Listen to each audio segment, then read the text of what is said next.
नमस्कार दोस्तों, स्वागत है आपका हमारे चैनल टेल्स बाय यशु पर।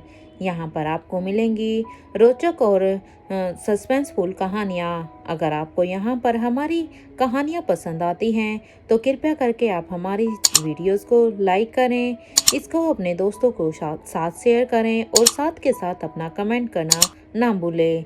अगर आप इस चैनल पर नए हैं तो कृपया करके इसे सब्सक्राइब भी करें। आपका ज़्यादा समय न लेते हुए चलो आज की कहानी को शुरू करते हैं।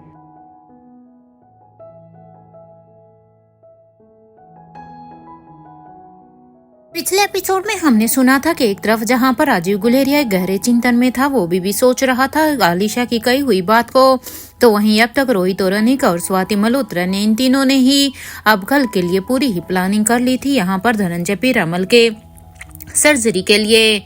और इधर एक तरफ यहाँ पर जब दमयंती और शीला दोनों अपने कमरे में थी तब शीला का फोन बजता है जिसपे एक अननोन नंबर से कॉल आता है और वो इंसान अब शीला को कहता है हमें मिशन को पूरा करने से पहले, इस गांव वाले मिशन से पहले हमें पहले कविन आलिशा को अपने रास्ते से हटाना होगा और अब एक और काम है कि हमें रोहित और अनिका को दूर करना होगा ताकि उसे अनिकरण फार्मास्यूटिकल्स को डोगरा परिवार को सौंप दिया जाए। अब उसकी ये बात सुनकर अब शीला कहती है कि मैं खुद इस सिचुएशन में नहीं हूँ, तुम्हें तो मेरी हालत के बारे में पता ही होगा, इसलिए ऐसा करो तुम ही इस काम को बखूबी कर लो। मैं ये काम तुम्हें ही देती हूँ, अब इसलिए तुम ही कर लो क्योंकि तुम्हारे हिसाब से वैसे भी मैं तुम्हारे किसी काम की नहीं हूँ। उसका फोन कटने के बाद अब दमयंती पूछती है कि ये कौन था। तब शीला जवाब देती है कि सारे सवाल जवाब क्या आज ही पूछ लोगी। इधर राजीव गुलेरिया के पैलेस में राजीव भी अपने दिमाग में अभी बहुत सी चीजों को सोच रहा था क्योंकि आज उसका दिमाग पूरी तरह से हिल गया था। उसे अब समझ नहीं आ रहा था कि कौन उसका अपना है, कौन उसका दुश्मन है, उसे किसकी बातों पर भरोसा करना चाहिए और किसकी बातों पर नहीं, क्योंकि आज तक वो जिन लोगों पर भरोसा करता आ रहा था उनके बारे में उसने जो कुछ भी सुना था, इसलिए अब उसे उनके ऊपर भी संदेह होना शुरू हो गया था। अब उसके दिमाग में एक शक का बीज पनप गया था। तभी अब राजीव गुलेरिया को याद आया कि इस बारे में उसकी कोई भी हेल्प नहीं कर सकता सिवाय किशन मल्होत्रा के, क्योंकि अब एक किशन मल्होत्रा ही है जो उसकी मदद कर सकता है। वैसे भी वो शीला का भाई भी है, इसलिए मुझे उससे एक बार बात करनी चाहिए कि आखिर मेरे यहाँ आने के बाद वहाँ पर क्या हुआ था, क्योंकि किशन इस बात के बारे में अच्छी तरह से जानता होगा, क्योंकि किशन ने हमेशा से ही अंजलि का साथ दिया है, तो उस समय भी जरूर किशन उसके साथ ही होगा जब अंजलि की डिलीवरी हुई होगी।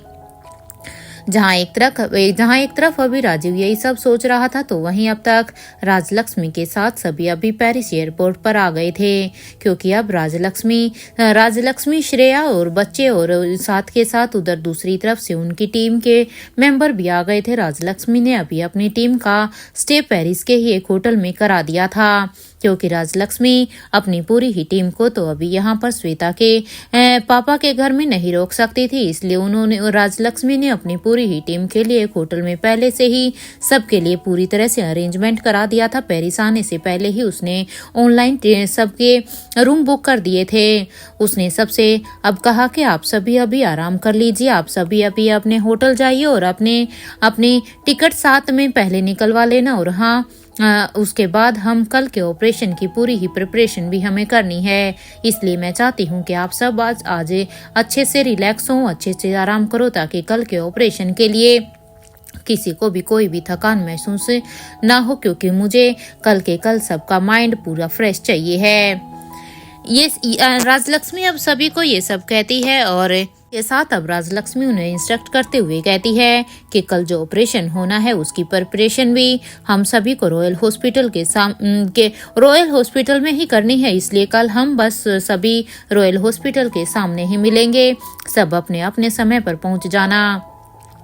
राजलक्ष्मी की ये बात सुनकर अब सभी हमें अपना सिर हिला देते हैं और फिर वो सभी अभी राजलक्ष्मी को बाय बोलकर अब उसकी बताई हुई लोकेशन यानी कि उस होटल के लिए निकल जाते हैं जहां पर राजलक्ष्मी ने उनके लिए कमरे पहले से ही अवेलेबल करवा रखे थे। वहीं राजलक्ष्मी अब श्रेया बच्चों के साथ अब एयरपोर्ट पर ही थे कि तभी अब श्रेया ने राजलक्ष्मी से कहा, राजलक्ष्मी वो देखो पापा हमें खुद लेने के लिए आए हैं। श्रेया की ये बात सुनते ही अब राजलक्ष्मी भी उस साइड देखती है जहां पर श्रेया ने उसे कहा था, जहां से उसे सामने से अब कैलाश अधिकारी बड़े ही खुश होते हुए उसे सामने से आते हुए नजर आते हैं। कैलाश अधिकारी यहाँ पर अपनी गाड़ी के पास खड़े हुए उन्हें देख रहे थे। तो यश और पिंकी अब दोनों ने ही, क्योंकि उन्होंने उसे गाड़ी के पास खड़े हुए को पहचान लिया था, इसलिए अब वो दौड़ लगाते हैं अपने नाना की तरफ। और अब वो उन्हें नाना कहते हुए अब कैलाश अधिकारी के पास जाते हैं और अब उन्हें वो ग्रीट करते हुए अब उन्हें जोर का एक हक कर लेते हैं। कैलाश अधिकारी ने भी बच्चों को इस तरह से अपने पास से भागते हुए देखकर अब उनके चेहरे पर भी एक खुशी थी, जो उनके चेहरे पर एक ऐसी खुशी थी जो शायद वो कभी शब्दों में बयां ही नहीं कर पाते। बच्चों को हक करते हुए कैलाश अधिकारी को भी आज बहुत अच्छा लग रहा था। इवन ये कहा जाए कि उसे एक सुकून महसूस हो रहा था। कुछ ही देर में अब वो श्रेया और राजलक्ष्मी वो भी अब तीनों ही बच्चों के साथ अब उनके पास आ जाते हैं और वो फिर सभी अब एक दूसरे से मिलते हैं।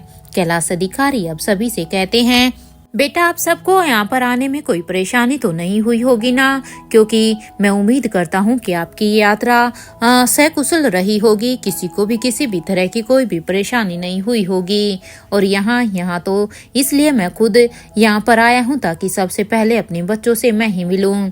कैलाश अधिकारी का इतना पोलाइट नेचर और इतना प्यार देखकर अब राजलक्ष्मी श्रेया से भी पहले बोल देती है, नहीं अंकल जी बिल्कुल भी नहीं, इवन हमें तो खुशी हो रही है कि हम अब आपसे आकर यहाँ मिल रहे हैं और आप हमें यहाँ टाइम से लेने भी आ गए। Thank you so much uncle कि आप हमें यहाँ पर लेने आए, क्योंकि ये तो हम भी अच्छी तरह से जानते हैं कि आपका काम कितना ही क्रिटिकल है, आप अपनी लाइफ में कितने ही बिजी हैं, लेकिन अपनी लाइफ के इतनी बिजी शेड्यूल में से भी आपने हमारे लिए टाइम निकाला, उसके लिए थैंक यू सो मच।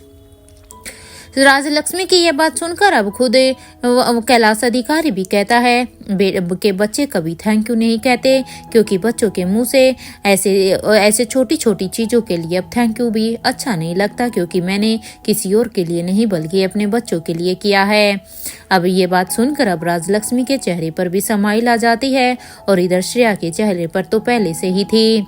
अब कैलाश अधिकारी अब सभी से ही कहते हैं कि चलो अब जल्दी से गाड़ी में बैठो, क्योंकि अब हमें जल्द से जल्द घर पर पहुंचना है। अब कैलाश अधिकारी की ये बात सुनते ही वो सभी गाड़ी में बैठ जाते हैं और फिर वो कुछ ही समय में वो सभी वहां से निकल जाते हैं। कैलाश अधिकारी की यहाँ पर एक गाड़ी में खुद कैलाश आ रहे थे तो पीछे उसकी टीम के कुछ आदमी भी थे, क्योंकि कैलाश अधिकारी बच्चों के साथ किसी भी तरह का रिस्क नहीं लेना चाहते थे, इसलिए उनकी सेफ्टी के लिए उसके कुछ लोग भी दूसरी गाड़ी में आए थे। कैलाश अधिकारी की अब दोनों ही गाड़ियां पेरिस की सड़कों पर दौड़ने लगती हैं। कैलाश अधिकारी की गाड़ी अब उसके घर की तरफ जाने लगती है। यहाँ पिंकी अब अपने मन में ही सोचती है कि क्या मैं पापा को एक बार बता दूं कि मैं इधर पेरिस में ही हूँ। अगर पापा को जब ये बात पता चलेगी कि हम पेरिस आए हैं तो सच में वो बहुत ही खुश होंगे। कुछ देर तक पिंकी अभी यही सोचती है कि उसे एक बार पापा को ये सब बता देना चाहिए या नहीं। ऐसा सोचने के बाद अब पिंकी फिर अपने मन में ही कहते हैं, अरे नहीं मैं पापा को नहीं बता सकती, क्योंकि मुझे पापा को सरप्राइज देना है, क्योंकि पापा ने तो सपने में भी नहीं सोचा होगा कि हम पेरिस उनसे मिलने के लिए आ जाएंगे। उन्हें तो भनक भी नहीं लगी होगी कि हम यहाँ पर हैं, इसलिए मेरे पास ये एक अच्छा मौका है कि मैं अपने पापा को सरप्राइज दूं। कुछ देर के सफर के बाद अब कैलाश अधिकारी सभी को ही लेकर अपने घर आ जाता है। सभी जब गेट से निकलकर अंदर की तरफ जाने लगते हैं तो श्रेया अब अपने पापा के घर को बड़े ही ध्यान से देख रही थी। अपने पापा के घर को देखकर अब वो काफी ही इमोशनल हो जाती है, क्योंकि पहली बार वो अपने पापा के घर आई थी, या अगर सीधे से शब्दों में कहा जाए तो अपने मायके आई थी। और अब वो फिर अपने पापा से कहती है, पापा ये घर क्या माँ का सपना था? क्योंकि जिस तरह से मुझे ये दिख रहा है उस तरह से मुझे लग रहा है कि शायद माँ का कुछ ऐसा ही घर का सपना होगा। अपनी बेटी किद को ऐसे देखकर अब कैलाश अधिकारी की आंखें अब एकदम से ही नम हो गई थी, क्योंकि उसे एकदम से अब उसे अपनी पत्नी की याद आ गई थी, क्योंकि वो जानते थे कि श्रेया तो कुछ महीनों की थी जब उसकी माँ को बेरहमी से मार दिया गया था, इसलिए उसे याद करते हुए अब उनकी आंखें नम थी। अपनी फीलिंग को कंट्रोल करते हुए अब कैलाश अधिकारी कहते हैं कि जल्दी से अंदर चलो और फिर देखो कि तुम्हारे लिए क्या क्या है, और फिर तुम सब जल्दी से फ्रेश होकर भी आओ, उसके बाद हम सभी डाइनिंग टेबल पर मिलते हैं। कैलाश अधिकारी अभी इतने इमोशनल हो गए थे कि अब वो इससे ज्यादा श्रेया के आगे कुछ बोल नहीं पा रहे थे, इसलिए उन्होंने श्रेया की बात का कोई ज्यादा जवाब भी नहीं दिया। श्रेया ने भी अपने पापा की आंखों में एक नमी देख ली थी। वो भी अब समझ चुकी थी कि उसने जो सवाल पूछा है शायद उसे वो नहीं पूछना चाहिए था, क्योंकि उसके पापा उसकी इस बात से कुछ ज्यादा ही इमोशनल हो गए। लेकिन श्रेया भी क्या करती, उसके मन में जो आया अपनी माँ को लेकर उसने पूछ लिया। अपने पापा के अब ये बात सुनते ही अब वो सभी भी हाँ में अपना सिर हिलाते हैं और वो अंदर की तरफ जाते हैं। उसके बाद अब सर्वेंट उनके सामान को उनके रूम में रख देता है। पिंकी और यश दोनों ही अपने रूम में चले जाते हैं, क्योंकि पिंकी और यश के लिए यहाँ पर एक रूम को अरेंज कराया गया था। तो वहीं कैलाश अधिकारी ने अभी तीनों ही बच्चों के लिए एक बड़े से रूम को डेकोरेट करवाया था। कैलाश अधिकारी ने अब तीनों ही बच्चों को वहीं पर रखवा दिया। उसके बाद अब उन्होंने श्रेया और राजलक्ष्मी से कहा, बेटा आप दोनों भी जाकर फ्रेश हो जाइए और हाँ बच्चों की चिंता बिल्कुल भी मत कीजिए, ये तीनों अपने नाना के साथ हैं, क्योंकि जब तक आप लोग यहाँ पर रह रहे हो बच्चों के बारे में तुम्हें चिंता करने की कोई भी जरूरत नहीं है। उसके बाद अब वो तीनों ही बच्चों के साथ अब कैलाश अधिकारी यहाँ पर उनके कमरे में ही खेलने लग जाते हैं। श्रेया और राजलक्ष्मी दोनों को ही बहुत ही खुशी होती है कि सच में वो बच्चों को लेकर कुछ ज्यादा ही घबरा रही थी कि कैसे सब कुछ हैंडल होगा, जबकि राजलक्ष्मी को तो ये चिंता बहुत ही ज्यादा हो रही थी। लेकिन कैलाश अधिकारी को देखकर अब वो मेक श्योर हो गई थी कि सच में बच्चे बिल्कुल अब सेफ हाथों में ही है, इसलिए अब उसे ज्यादा चिंता करने की जरूरत नहीं है। अब श्रेया और राजलक्ष्मी ये बात सुनते ही वो दोनों भी अपने रूम में फ्रेश होने के लिए चली जाती हैं। वहीं दूसरी तरफ इधर रोहित, अनिका और स्वाति मल्होत्रा ये तीनों ही अब पूरी ही तरह से तैयार थे। रोहित ने अब अनिका को एक नया नाम दिया था और जो नाम था डॉक्टर रिद्धिमा पुरोहित।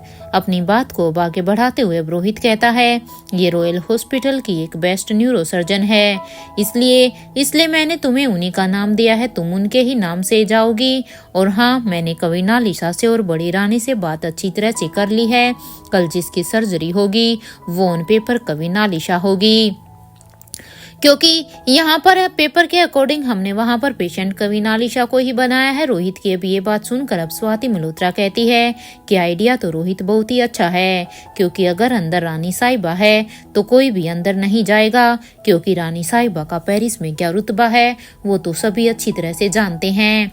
और कविनालिशा के दुश्मन तो बस रानी के पद के लिए ही लड़ेंगे और हम इधर धनंजय की प्रोटेक्शन को पूरी तरह से इंश्योर करेंगे, क्योंकि यही हमारे पास एक सही मौका होगा। और अनिका अंदर डॉक्टर रिद्धिमा पुरोहित बनकर सर्जरी करती रहेगी। बस एक बार धनंजय की सर्जरी अच्छे से हो जाए, उसके बाद मुझे अनिका की टीम के साथ क्या करना है वो मुझे अच्छी तरह से पता है।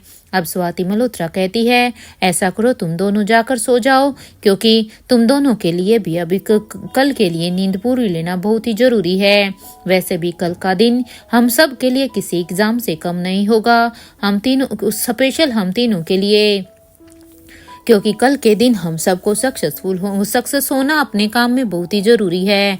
हम कल के दिन किसी भी तरह की कोई भी मिस्टेक नहीं कर सकते। और मेक श्योर के तुम दोनों बिल्कुल मेरी उम्मीदों पर ही खड़े उतरोगे, वैसे तो मुझे यकीन भी है। इसलिए तुम दोनों अभी अपने रूम में जाओ। अभी मैं एनी के पास जा रही हूँ, मैंने उसे एक काम दिया था, जरा मैं भी तो जाकर देखूं कि उसने वो काम किया है या नहीं। कुछ ही देर के बाद अब अनिका और रोहित दोनों ही अब अपने रूम में स्वाति को हाँ बोलकर अब वो वहाँ अपने रूम में चले जाते हैं। तो वहीं स्वाति मल्होत्रा बेसमेंट में आ गई थी। कुछ देर की वॉकिंग डिस्टेंस के बाद अब जब वो लैब में पहुंच गई तो वो वहां पर लैब में जाने के बाद देखती है कि एनी तो अभी भी उसका दिया हुआ काम ही कर रही थी, क्योंकि जो काम स्वाति मल्होत्रा ने दिया था वो अभी उसी में बिजी थी। अब एनी को ऐसे बिजी देखकर अब स्वाति एनी से कहती है, इस काम को पूरा होने में और कितना वक्त लगेगा एनी? अपनी मैडम की ये बात सुनते ही अब एनी ने कहा, बॉस बस कल तक पूरी तरह से कंप्लीट हो जाएगा। वैसे मुझे इसे कहाँ फिक्स करना है, क्या आप मुझे अभी बता सकती हैं? अब एनी की ये बात सुनते ही अब स्वाति मल्होत्रा ने कहा कि एक अपने अंदर और दूसरा जोन के अंदर। अब यहाँ पर जैसे ही स्वाति मल्होत्रा ने ये कहा तभी एनी एकदम से स्वाति मल्होत्रा की तरफ देखती है। अब एनी की इस कंफ्यूजन को दूर करते हुए अब स्वाति मल्होत्रा कहती है कि तुम दोनों के लिए एक एक है, इसे तुम दोनों अपने अंदर फिक्स कर देना, क्योंकि बहुत जल्द अनिका और रोहित यहाँ से जाने वाले हैं, इसलिए तुम्हें इसकी जरूरत पड़ेगी, क्योंकि उसकी जगह यहाँ पर तुम और जॉन दोनों ही रोहित और अनिका बनकर उनका काम करोगे। अब स्वाति की ये बात सुनकर अब एनी भी कहती है ओके बॉस, कमांड एक्सेप्टेड, मैं बस जल्द से जल्द इसे कल तक पूरा कर दूंगी। स्वाति भी अब एनी की ये बात सुनकर अब स्वाति भी लैब में सिस्टम के पास आकर कुछ टाइप करने लगती है। स्वाति ने अपने पैलेस में काफी एडवांस सिक्योरिटी को यूज किया हुआ था, इसलिए स्वाति अच्छी तरह से जानती थी कि यहाँ पर स्वाति के बनाए हुए सीक्रेट हॉस्पिटल वार्ड में धनंजय बहुत ही सेफ रहेगा। लेकिन उसके बाद भी स्वाति यहाँ पर कोई भी रिस्क नहीं लेना चाहती थी। वो एक बार पूरी तरह से चेक कर लेना चाहती थी कि वो सच में सुरक्षित तो हैं। और इस बार तो अपने उस स्टैचू को वो यहाँ पर अपीयर कर देती है, जिसके बारे में स्वाति ने करण को भी कभी नहीं बताया था, क्योंकि स्टैचू के बारे में सिर्फ स्वाति मल्होत्रा ही जानती थी। स्वाति ने अब अपने सारे इंस्ट्रक्शन को उस स्टैचू के अंदर फीड कर दिया था कि उस स्टैचू को कौन सा काम कैसे करना है, उसने उसे अच्छी तरह से इंस्ट्रक्ट कर दिया था। साथ के साथ अब रोहित और अनिका दोनों के ही चेहरों को एज ए स्कैनिंग पासवर्ड वहां पर वो लगा देती है, क्योंकि जब रोहित और अनिका वहां पर जाएंगे तो उन्हें वहां पर पहुंचने में किसी भी तरह की कोई भी परेशानी ना हो, क्योंकि वो उसे अच्छे से उनके फेस को देखते ही स्कैन कर सकता था। और अब वो अपने मन में ही यही सोचती है कि उस वक्त जब अनिका होने वाली थी तो तुम मेरी ढाल बनकर दुश्मनों से लड़ रहे थे, तुमने किसी को भी मुझ तक आने ही नहीं दिया था, जबकि उस वक्त तो तुम मुझसे नाराज भी थे, क्योंकि जो उपकार तुमने उस समय मेरे ऊपर किया था उसके लिए तो अगर मैं पूरी जिंदगी तुम्हारा शुक्रिया अदा करूं तो भी वो कम ही होगा। क्योंकि स्वाति मल्होत्रा अब यहाँ पर धनंजय की सिक्योरिटी को मेक श्योर करते हुए अब यही सब सोचती है कि किस तरह से धनंजय ने उसे अनिका के टाइम प्रोटेक्ट किया था। स्वाति अब अपने मन में सोचते हुए फिर से कहती है कि तुम्हें तो अब यही लगता होगा ना कि मैंने तुम्हारे दोस्त करण को धोखा दिया है प्यार में। अपने इन्हीं ख्यालों में अभी स्वाति अब उस दिन को फिर से याद करती है जब उसने गौतम से शादी कर ली थी, और जिसके बाद से धनंजय को भी सच में यही लगा था कि स्वाति ने करण के साथ धोखा किया है, क्योंकि वो अच्छी तरह से करण के प्यार को जानता था कि करण किस तरह से जी तोड़कर किस तरह से वो पूरी तरह से स्वाति मल्होत्रा को कितना प्यार करता था, क्योंकि जितना प्यार करण गुलेरिया स्वाति मल्होत्रा से करता था उतना शायद उसने कभी किसी को करते हुए नहीं देखा था। तो वहीं धनंजय उसे अब सवाल करने के लिए स्वाति मल्होत्रा के पास आया था, जैसे ही तब उसे पता चला कि स्वाति ने शादी कर ली, क्योंकि धनंजय को यह बिल्कुल भी स्वीकार नहीं था कि स्वाति मल्होत्रा उसके दोस्त का दिल तोड़कर किसी और से शादी कर ले, क्योंकि वो उन दोनों की ही लव स्टोरी का एक अच्छी तरह से गवाह था, क्योंकि उसने उन दोनों की लव स्टोरी को देखा था कैसे दोनों एक दूसरे के लिए परफेक्ट मैच थे। इधर इंडिया और मनाली में गुलेरिया हाउस में भी स्वाति अपने घर में एक गहरी सोच में थी कि तभी उसके घर की डोरबेल बजती है। वो अपनी जगह से उठकर अब दरवाजे के पास जाती है, तो जब वो दरवाजा खोलती है तो सामने धनंजय को देखकर अब वो एकदम से ही हैरान हो जाती है, क्योंकि ये बात उन्हीं दिनों की है जब स्वाति मल्होत्रा ने यहाँ गौतम गुलेरिया से शादी की थी और वो अपने गुलेरिया हाउस में मनाली में थी। स्वाति अभी उन्हीं फ्लैशबैक में थी। तभी उसके घर की डोरबेल बजती है, तो अब वो अपनी जगह से उठकर अब दरवाजे के पास जाती है दरवाजे के खोलने के लिए। जब वो दरवाजा खोलती है तो सामने धनंजय पीरामल को देखकर अब वो एकदम से हैरान हो जाती है, क्योंकि उस समय वो सब दिल्ली में हुआ करते थे और स्वाति शादी करने के बाद इधर मनाली में आ गई थी, इसलिए उसे वहां पर उसके घर पर देखकर अब वो हैरान होती है, क्योंकि उसने सोचा भी नहीं था कि धनंजय उससे मिलने के लिए यहाँ तक आ जाएगा। धनंजय अब स्वाति को ऐसे देखकर कहता है, क्या बात है स्वाति, पहचाना नहीं क्या, या तुमने शादी करने के बाद पुराने दोस्तों को पहचानना ही भूल गई हो? क्या बात है, क्या तुम मुझे अब अपने इस नए घर के अंदर नहीं बुलाओगी? जरा मैं भी तो देखूं कि तुम्हारा ससुराल कैसा है। तुम्हारा ये नया घर कैसा है जिसमें तुम शादी करके आई हो। हालांकि ये घर भी खुद स्वाति मल्होत्रा का ही था। ये सुनते ही अब स्वाति ने कहा कि अंदर आ जाओ धनंजय, लेकिन तुम यहाँ कैसे। इस सवाल का जवाब देते हुए अब धनंजय पीरामल कहते हैं कि मैं उस लकी इंसान से एक बार मिलना चाहता हूँ जिस लकी इंसान से जिस लकी इंसान से शादी करने के लिए तुमने उसे छोड़ दिया, क्योंकि तुम भी अच्छी तरह से जानती हो कि करण तुमसे कितना प्यार करता था। लेकिन शायद वो इस इंसान जितना लकी नहीं था, क्योंकि अगर वो इस इंसान जितना लकी होता जिससे तुमने शादी की है तो शायद आज वो इस तरह तुम्हारे बगैर तड़प नहीं रहा होता। जरा मैं भी तो देखूं कि तुमने किस इंसान से शादी की है, वो भी करण जैसे इंसान को छोड़कर। मैं बस उस इंसान को देखने के लिए ही यहाँ पर आया हूँ। और मेरे मन में कुछ सवाल भी थे, तो मैंने सोचा कि मैं तुमसे पहले अपने उन्हीं सभी सवालों को पूछ लूँ। क्या लगता है तुम्हें मैं पूछूं तुमसे?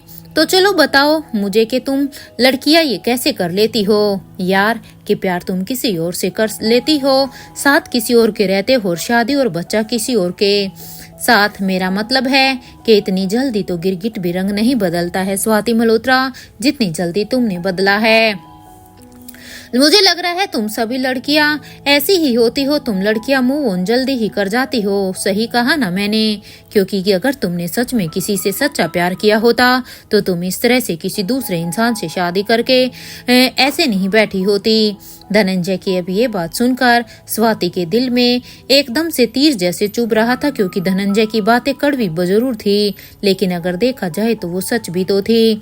और धनंजय तो यहाँ पर अपने उसे दोस्त को तड़पता हुआ देखकर, उसकी उस तड़प को देखकर वो यहाँ पर खुद ब खुद चला आया था, क्योंकि उसे भी पता था कि अब इन्हीं सवालों के जवाब सिर्फ उसे स्वाति ही दे सकती थी। इसलिए अब धनंजय का भी दिल ऐसा हो गया था कि उसका अब लड़कियों के ऊपर से शायद विश्वास ही उठने लगा था। धनंजय की ये बात सुनकर अब स्वाति समझ गई थी कि धनंजय के इस सवाल में वो दर्द छुपा हुआ था जो वो शायद आयशा से नहीं कह रहा था। इससे पहले कि स्वाति अब धनंजय के किसी भी सवाल का जवाब देती कि तभी वहां पर अब गौतम गुलेरिया आ गया, और अब वो वहां पर धनंजय को ऐसे देखकर अब उसे कहता है, तुम कौन हो भाई, और मेरी परमिशन के बिना तुम यहाँ पर मेरे घर में कैसे घुस गए हो। यहाँ पर गौतम गुलेरिया अपनी पूरी ही रोब के साथ अभी धनंजय पीरामल से ये सब कहता है।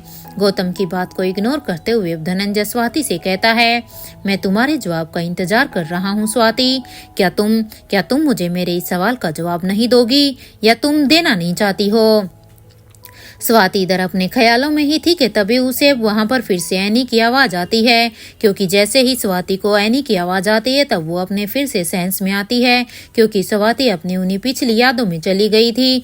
जब उसने वहां पर उस स्टैचू के जरिए धनंजय को देखा तो तब उसी से ही वो ये सब सोचने लगी थी।